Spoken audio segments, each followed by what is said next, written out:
नमस्कार, तुम्हा सर्वांचे स्वागत आहे माझ्या मिनी ब्लॉगमध्ये. तर आजचा ब्लॉग आहे माझ्या ट्विन्स बाळांचा बड्डे आहे. तर त्यासाठी आम्ही गावाला निघालो होतो. तर पहा कशाप्रकारे छान अशी नवीन कपडे घालून रेडी झालेले आहेत व अगदी गोंडस अशी बसलेले आहेत. तर हे बसणं फक्त एक 10 ते 15 मिनटासाठीच असतं. त्यानंतर पहा दोघांनाही माझ्याच मांडीवरती बसायचं होतं.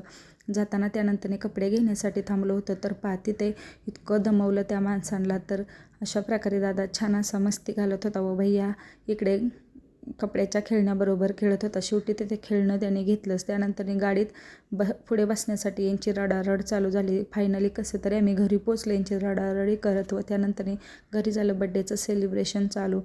तर यांचं डेकोरेशन व तयारी कशी तरी केली. त्यानंतर छान असं सर्वांनी मिळून असं ऑक्शन केलं व जेवणही सर्वांनी मिळून केलं. तर वाढदिवसाचं खूप छान असा वाढदिवस झाला. कसा झाला तेही नक्की सांगा व याचा मोठा ब्लॉग आपल्या चॅनलवरती आहे, नक्की पहा, सबस्क्राईब करा.